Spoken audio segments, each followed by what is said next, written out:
of course, what's outside my office door waiting for your fun. Yeah. So grab it, find a quiet place. Probably take about an hour, maybe a little less. Put it back in the other folder. They're color coded if you didn't notice. And please be so kind as to do two things. Write your name on it. And also underneath your name, write 0800 since you guys are in this class as opposed to the other one. That'll make it faster for me to sort when I pass them back. So, all right. So let's go back over the bubble sort procedure just to make sure that we're clear on what the procedure is, and then we'll do some better data analysis with it. So I've got, again, 6 cards, and if you've got your cards with you, go ahead and grab a few of them and kind of follow along. Okay, so I have 6 cards, and I've just chosen 2 through 7 on the spades. Nothing special about that, right? You just need seven sort of consecutive cards. And let me go ahead and deal them out.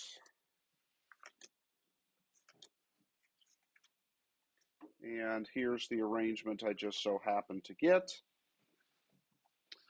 All right, so what's the algorithm? Compare the first pair, 2 and 3. Are they in the correct order? No, so swap them, okay? So we have just done one comparison and one swap. And maybe let's keep track of that number as we keep going. All right, next pair, are they in the correct order? Yeah, they're not, like there should be some cards in between them, but 3 should definitely be to the left of 6, okay? So we just did one comparison, but we did not do a swap. 6 and 7, yeah, they're fine. 4 and 7, no, so swap them. And then 5 and 7, no, and swap them. Okay, so through this algorithm, what is guaranteed to happen to the largest card on the first pass through? He's bound to get to the far right, okay? And so what that means, of course, is with the next pass, do we need to look at all 6 cards? No, we can reduce our attention to the first 5. Okay, so the algorithm will get progressively faster, so to speak, the further into it that we've gone. All right, so continue. 2 and 3, are they in the correct order? Yes. 3 and 6? Yes. 6 and 4? No. And 5 and 6? No. Okay, and then strictly speaking, okay, it just so happens that at this stage we have them both sorted, but we don't strictly speaking, or that we have everything sorted. We don't strictly speaking know that, okay? We just got lucky. And so the algorithm, strictly speaking, is going to start over and say, all right, 2 and 3, good. 3 and 4, good. 4 and 5, good. Now 5 is in its correct position. 2 and 3, good. 3 and 4, good. 4 sorted. 2 and 3, good. Done. Okay, so even though by just complete luck, we ended up with it at this stage where the remaining cards to sort just so happened to be already sorted, it still took us several operations to go through and double check all of them. Okay, is that efficient? Well, no, but that's the sort of simplest version of the algorithm. Okay, so does the procedure kind of make sense? Yeah? All right, so how can we sort of learn from this? Well, let's go over to here, and I have written a handy dandy little program.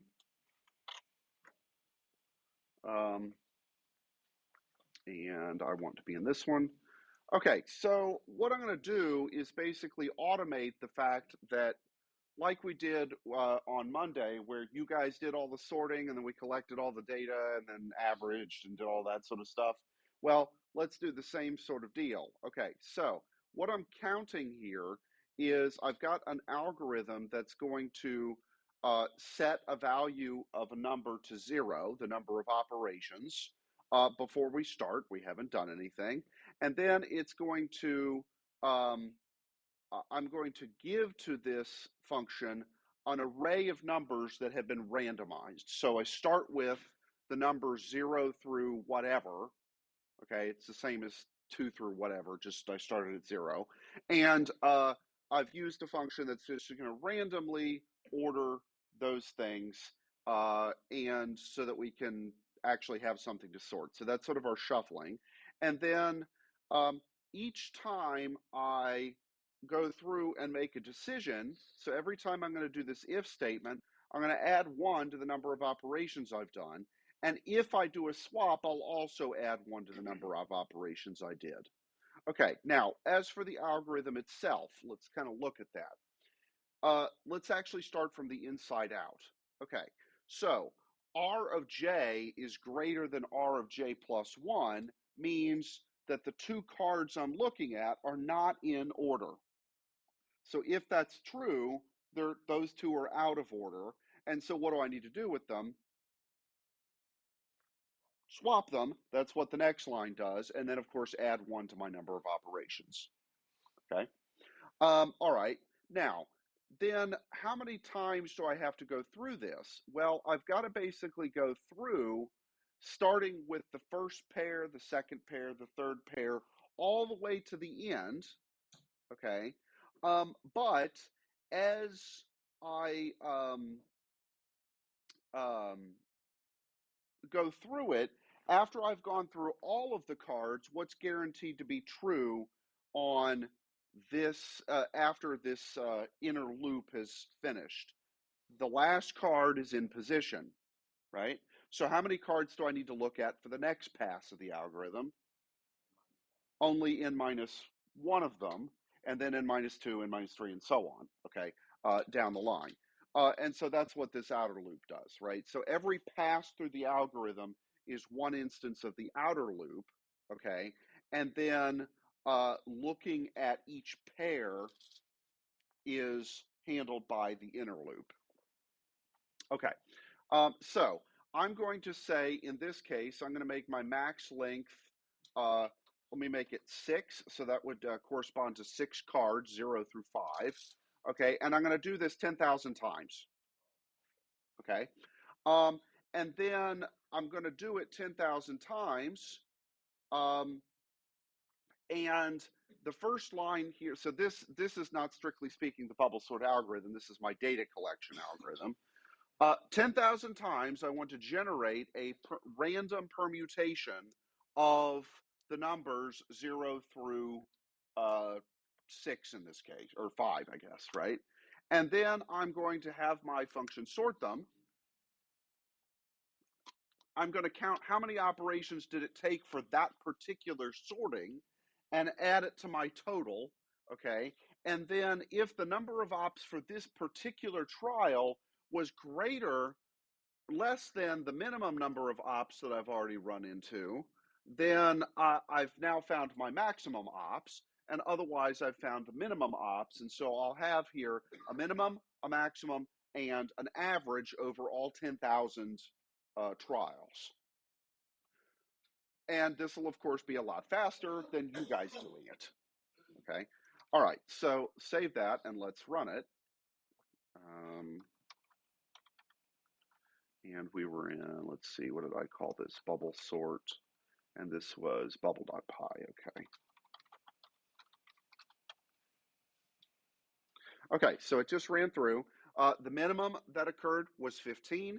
The maximum was 30. And the average over 10,000 attempts was 22.51. Okay, now to put this into perspective with the operations or when you guys sorted it, okay, what did I have you guys measure?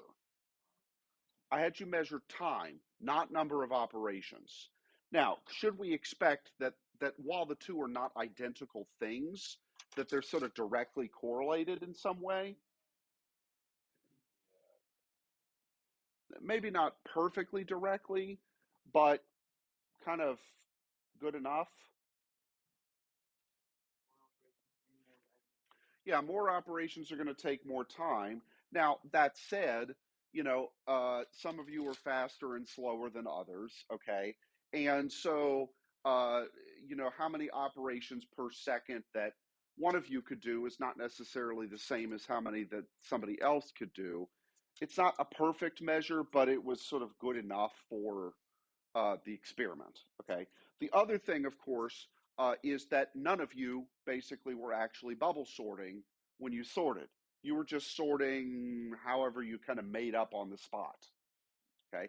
So, um, so maybe what's the disadvantage of me having had you sort them just however you wanted? Well, we can't really compare it to the bubble sort because it's not an apples to apples comparison. Okay. What's the advantage of me just telling you, excuse me, to sort it however the hell you want? Yeah, the most efficient way you thought. Okay. The other thing is it probably would have been a little confusing if I started with, hey, here's the bubble sort algorithm. Uh, do this, right? Particularly if you've got 52 cards. Okay. It would have taken a long time. Okay. And in fact, we can see how long of a long time it would take. I just have to modify a little bit of the code here, right? Okay, so great. So let's kind of think about, I mean, 15, 30. It's sort of coincidence here that the max was the double of the min that occurred. But we could also think about, well, what is the max situation ever going to be? And what's the min situation ever going to be? So with back to the cards, right? What's what's the best case scenario that I could possibly end up with? Where they're already sorted, okay? And so if they just so happen to be already sorted, okay, let's try and keep a good count here. Oops.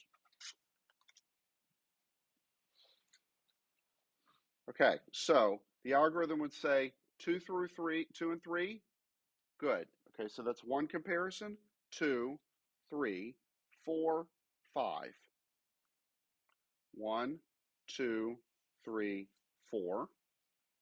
1, 2, 3. 1, 2, 1. Okay, so the best case scenario took 1 plus 2 plus 3 plus 4 plus 5, which is 15. Okay, and the worst case scenario took exactly that many comparisons. Okay, it still takes 15 comparisons, but the worst case scenario was this. Yes. So the worst case scenario has exactly one swap for every single comparison, right? And so we already said there were 15 comparisons. There's therefore also 15 swaps. Okay. So actually, it does make sense that it's exactly double for the max. Okay. Now, let me go back to the program. If I change the number of cards that we have, here I did 6 cards, which in the program, the cards are represented as 0 through 5, but okay, whatever, that doesn't really make a difference. Um, if I do this 10,000 times, okay, am I guaranteed to get uh, a random arrangement that has all 6 cards happen to be in order before I even started? Technically, no, right? But practically, yes. Okay, because how many different arrangements of 6 cards are there? 6 factorial, which is 720. Okay, so 720 different arrangements exist. That's in this case a small enough number that I could actually just manually check every single one. Okay, But since I'm randomizing it, if I do 10,000 and there's only 720 of them, do you think that I'm going to get lucky and hit the best case and the worst case at some point during the procedure? Yeah, probably. Okay. Now, that's not going to be the case if I increase the number of cards, right? So let's say that I did 10 cards instead. Okay. What's going to happen this time? Well, first off, it's going to take a little longer. Okay. But what did we get this time? We got minimum 48, maximum 60, or sorry, average 67, and maximum 87. Okay, so do we have the true maximum and the true minimum here? Probably not, because what should we expect the relationship based on what we just did? Yeah, the maximum should be double of the minimum. Okay, and that didn't happen here. But the reason is because what we're tracking is not the theoretical maximum, but the maximum that actually happened in our experiment.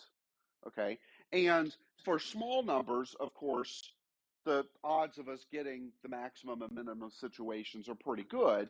But as I increase the number of cards, this is going to diverge from that that number.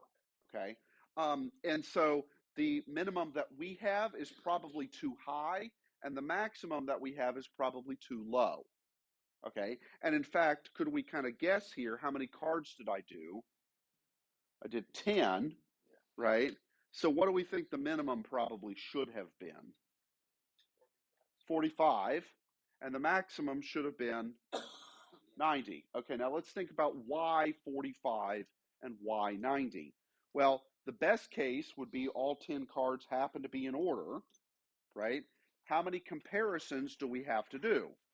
Well, first pass, how many? 9. Second pass, 8. Third pass, and so on. Okay, and so let me just get back to the old iPad here.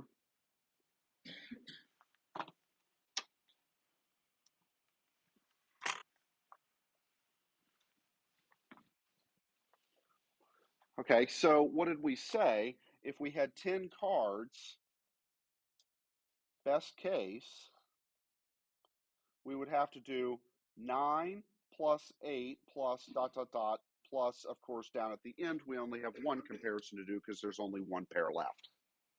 Okay, so this looks familiar, doesn't it? This cascading sum, right? What was our trick for this? It's that, right? Which was 45. Okay, and then the worst case is double because we have to do that many swaps also. And so 90 operations. Okay, so for our bubble sort algorithm,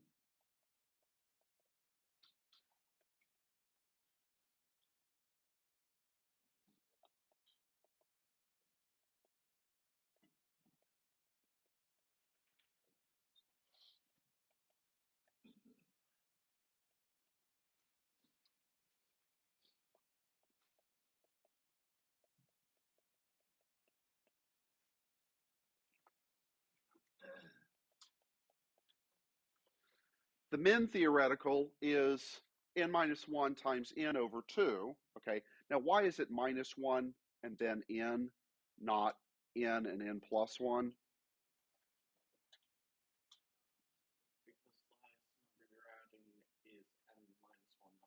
Right. So when I did 10 cards, how many comparisons did I have to do? At first, 9, one less than the number of cards, and that's because I'm taking them pairwise, right? So this is that same formula, but just with n minus 1 substituted for n, okay? And the max theoretical was just double that number because you had that many swaps also to do, okay? And there we go. Now, what do we notice about both of these? These are, in a sense, both kind of n squared kind of quantities, right? The first one, yeah, has that factor of division by 2, but it's still n squared something or other, okay? Now, the average, therefore, what would we expect?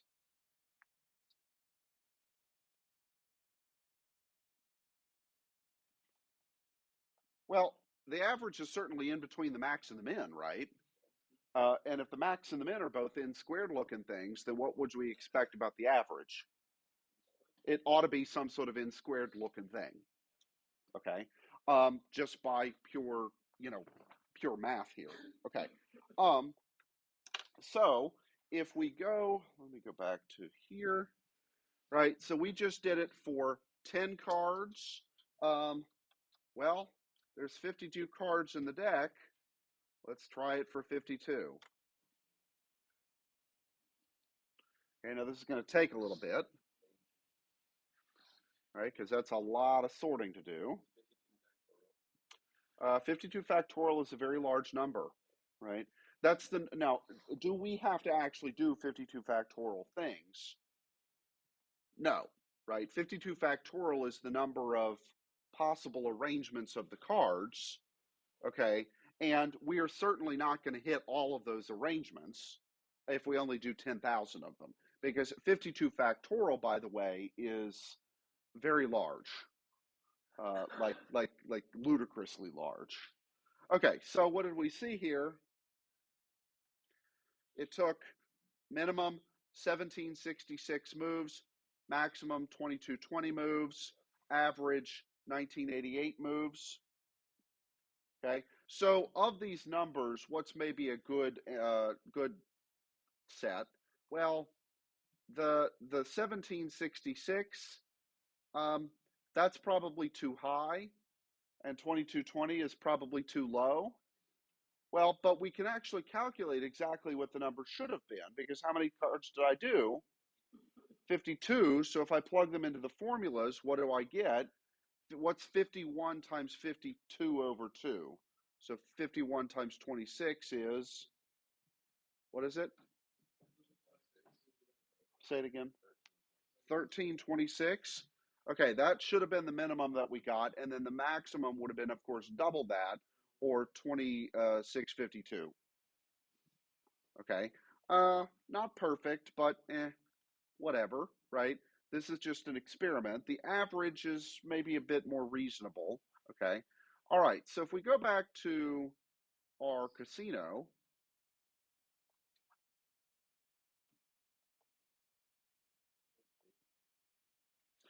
okay, then we can actually look and see, well, how many minimum, maximum, and so on operations did it take? All right, so I pre-computed a bunch of these, okay, and under the min ops, um, let's see.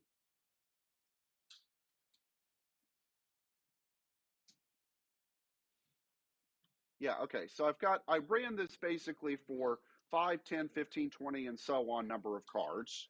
Okay, just for sake of example, 10,000 trials each. And basically, here are all the numbers that I ended up with. Okay, does this look about right?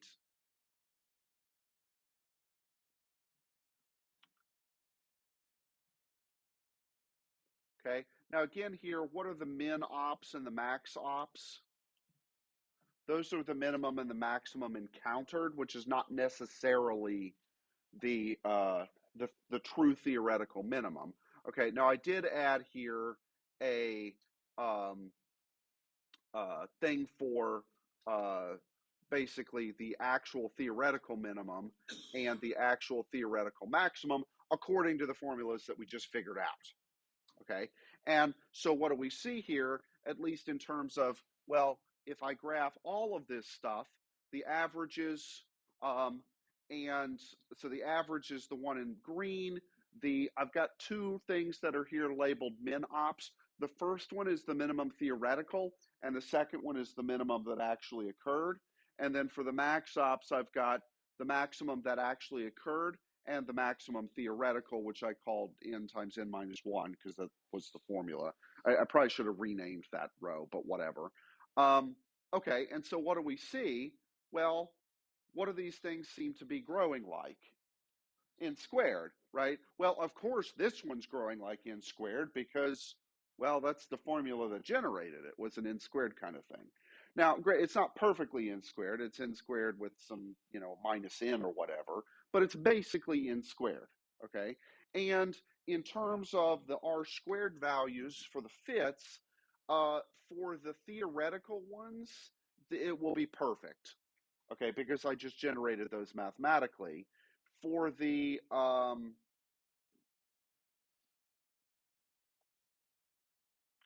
okay, so we want a polynomial fit of degree 2.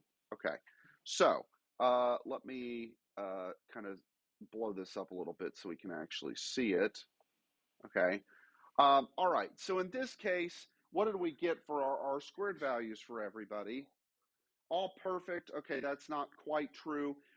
For the theoretical numbers, the ones that I just calculated, those should be r squared equal to 1 because, well, I got them from a n squared formula. So, of course, n squared is going to be the best fit. Okay. As for the other two, or three, the minimum encountered, the maximum encountered, and the average, okay, here we did get r squared equal to 1. For the curve fit. Is that maybe slightly sus? Maybe.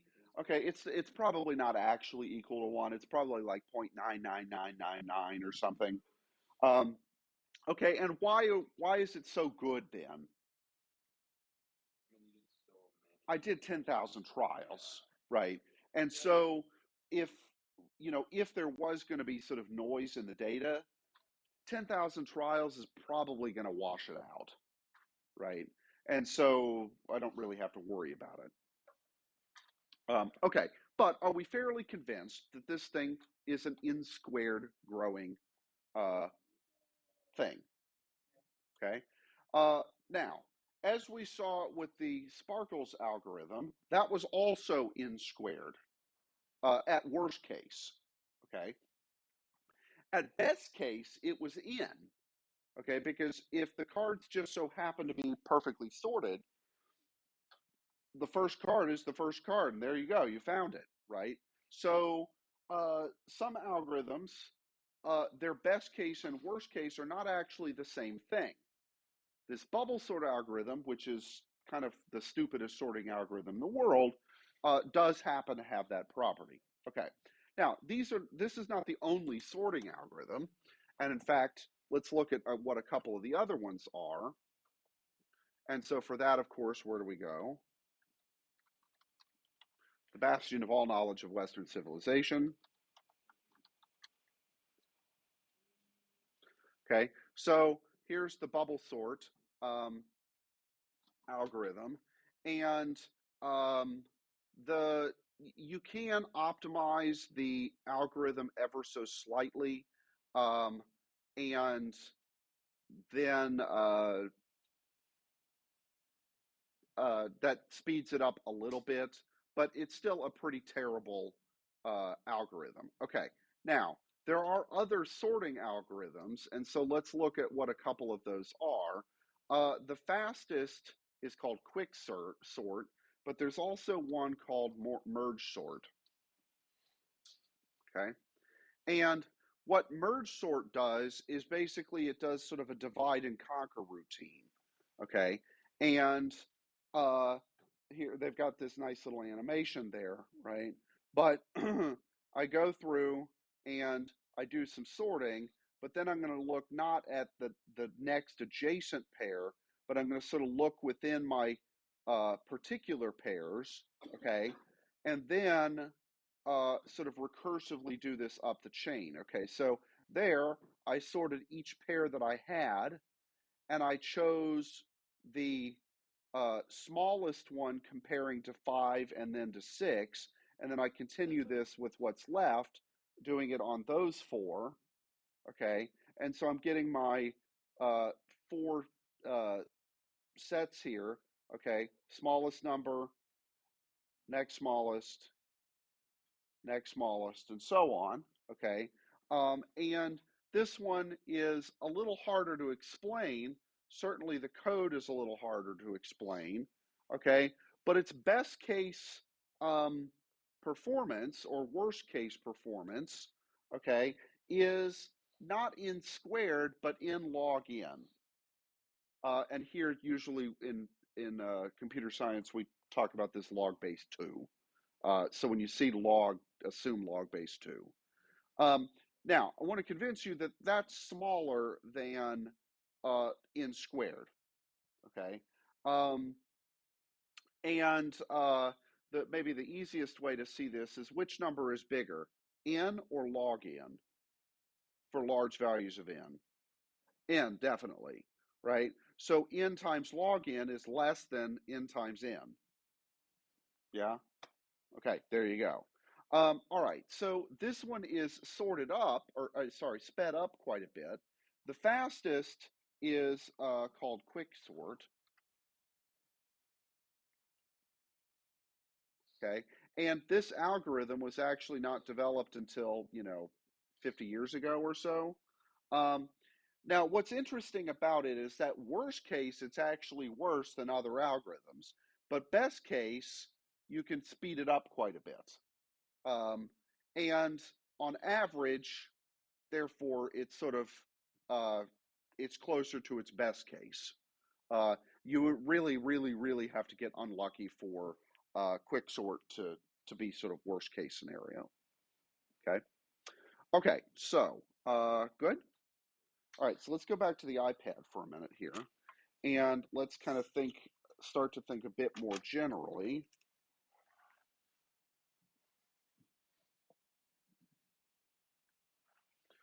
Okay, so what we've seen here is that the bubble sort, best and worst case,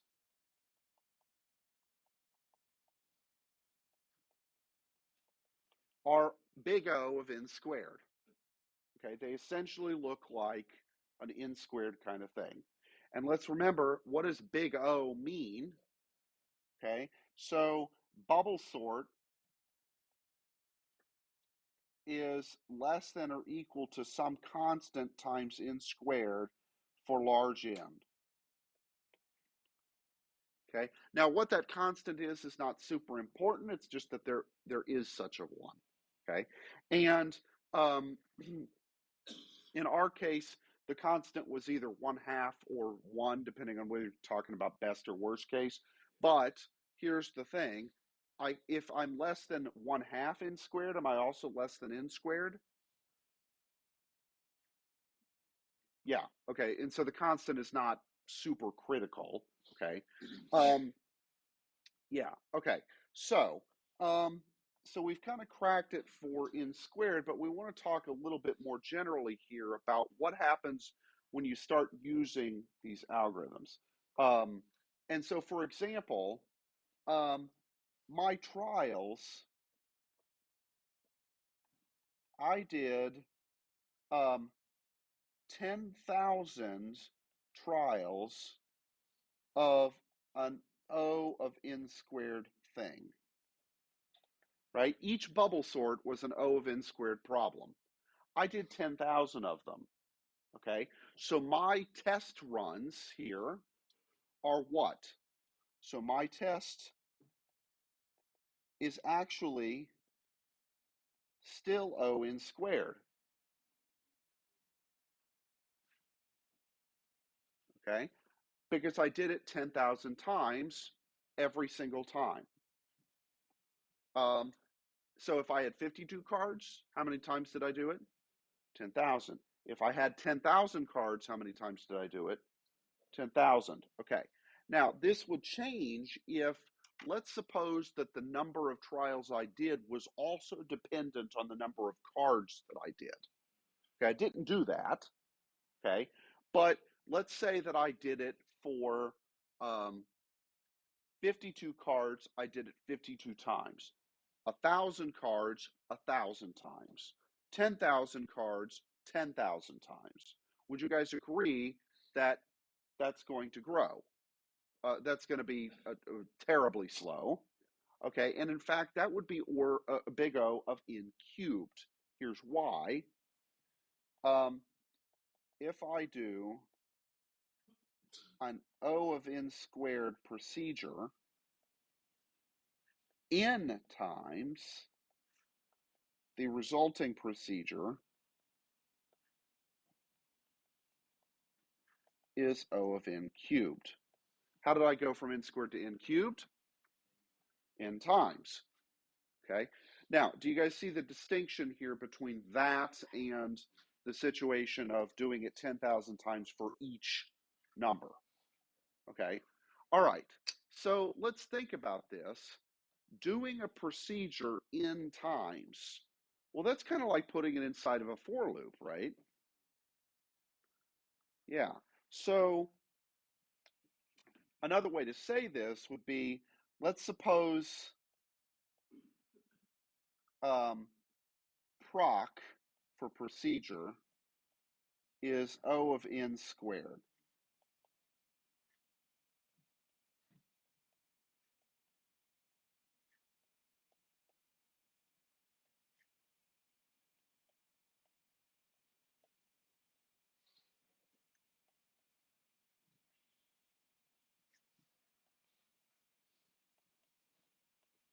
If I throw an O of n squared thing inside of a for loop that depends on n, the resulting thing is going to be O of n cubed, n times whatever I had. Okay, what about if the thing on the inside were O of n log n? What would the resulting contraption be?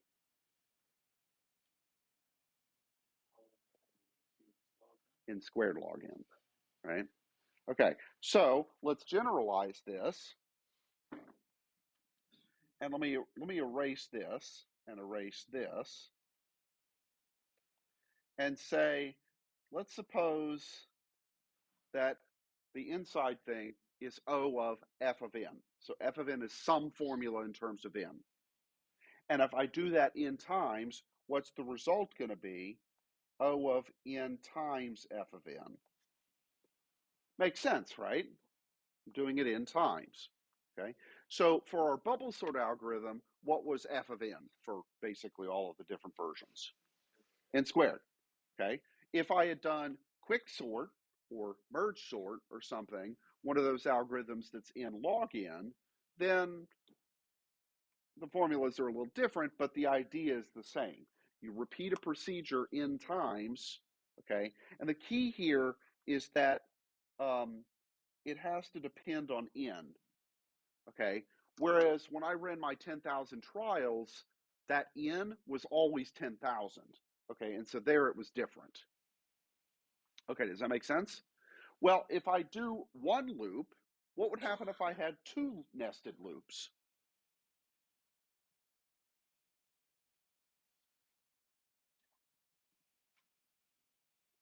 We've actually already answered the question, is what I want to convince you. Okay, so let's say that I did n trials of the bubble sort algorithm, and then I did n instances of, so like I have a program that's going to do for 5 cards, it'll do 5 trials. For 10 cards, 10 trials. For 10,000 cards, 10,000 trials. Okay, and if I have 5 cards, I do this simulation on 5 computers. And if I have 10 cards, I do the same simulation on 10 computers. And if I do this on 10,000 cards, then I do it on 10,000 computers. Okay, so what have I basically done here? A double loop. For each computer, for each number from 1 to 10,000, do this thing that's O of n squared. The whole kit and caboodle is O of n to the 4th. Okay, for each computer, for each individual computer, it's O of n cubed. Okay, but okay, this is the key though. If I were to use 10,000 computers to do this, how would I probably want those 10,000 computers to run it? All at the same time. Okay, so this cheesy analogy assumes that computer number 1 does its 10,000 trials, and then computer number 2 does its 10,000 trials. Now, would that be a good way to do it? Of course not, but just for the sake of analogy, let's say that we do, okay? Then I would have an O of n to the fourth thing. Now, if I ran all 10,000 simultaneously, it's still O of n cubed, okay? Yeah, it's a lot of work still, okay, but it's not going to grow quite as fast as n to the fourth. Yeah, okay, so does that kind of make sense? Right, so essentially what what happens here is if you have, like I said, something in that is O of f of n, and you shove it inside of a for loop that depends on n, then it's going to be O of n times f of n. Well, if I shove it inside another for loop, then I just pick up another factor of n.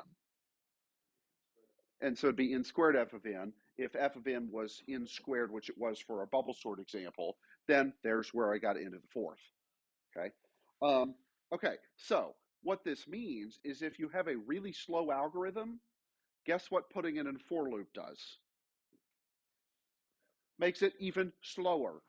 Okay. And if you put it inside of a double for loop, it's even slower. Okay. So do so at your peril.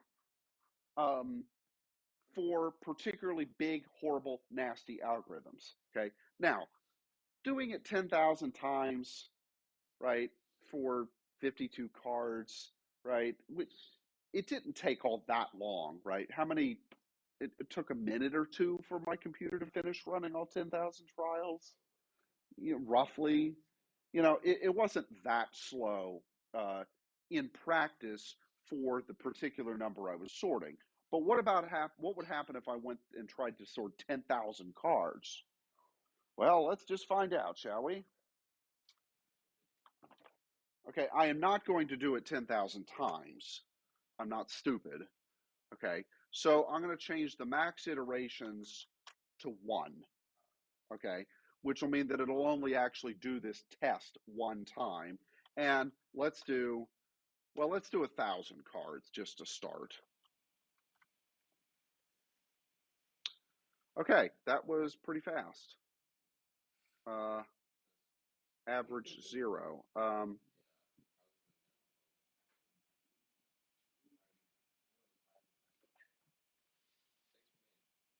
Well, you know what? Let me just do 2 trials and see if that's, yeah, okay. So I've got a bug somewhere. All right, so that's how many operations it took for, so 10,000 cards, right? It should take about 100 times longer as it did a minute ago. Okay, why 100 times? Because I squared it and I just increased it by a factor of 10. So the complexity should increase by a factor of 100. And so it should take, what, 100 times longer than that, should take what, just shy of 2 minutes maybe, roughly. We'll see. We'll just watch it while we keep talking. Okay, so algorithm analysis is sort of the one thing that we haven't quite answered, is how to think about this when the procedure is recursive. Okay, because that gets a little bit more complicated. And it turns out there's a big theorem that comes into it. Okay, I'll talk about that a little bit, like the details on Monday, but let's just sort of think about the recursive stuff now. What's the big example of a recursive procedure that we've looked at thus far? Yeah, the Towers of Hanoi was the best example of recursive thinking that we saw, okay? And what did we notice in terms of the complexity of the game as the number of disks increased?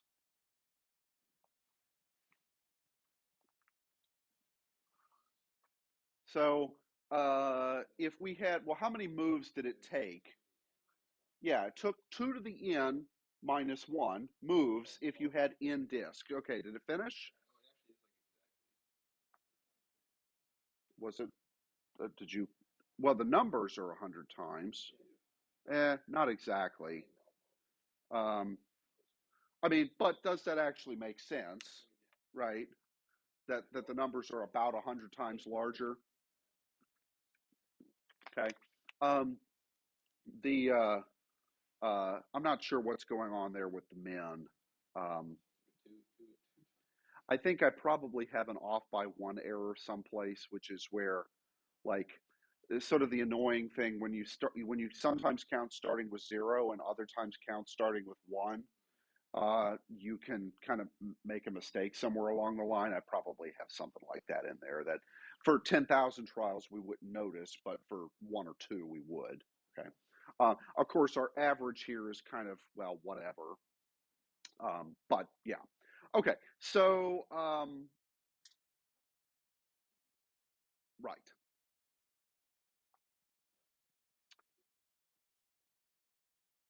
Okay. So, sorry, back to the Towers of Hanoi.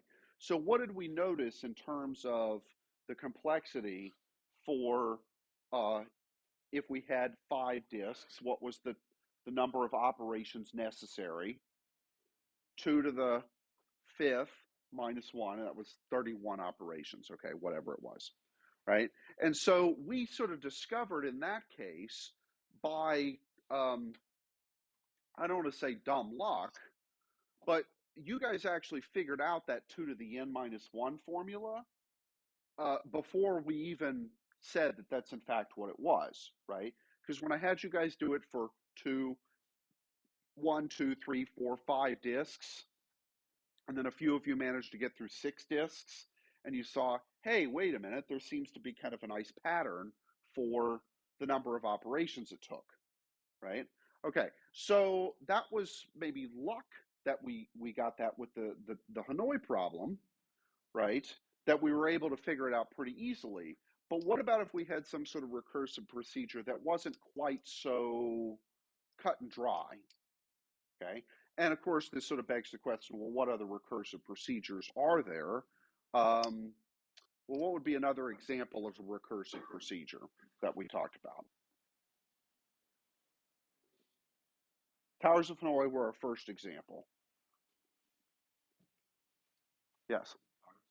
What with the cards would be recursive? Okay, how is sorting them recursive? It would depend on the algorithm that we did. Okay, so if we did like merge sort, okay, that would be kind of a recursive sort of looking way, because what we would do is say, all right, I want to sort 52 cards. I'm going to first sort two instances of 26 cards. 26 cards, I'll sort each one as two instances of 13. And okay, yeah, there's a little funny business you have to deal with if the number isn't a power of two. But point being, um, I subdivide the problem and then deal with each subproblem and build it back up. Okay. The other two instances of recursive computations that we did were one way of defining the factorial function was recursive, and then also the Fibonacci numbers was a recursive thing. Now, that didn't involve searching or sorting, but it was still a recursive computation, right?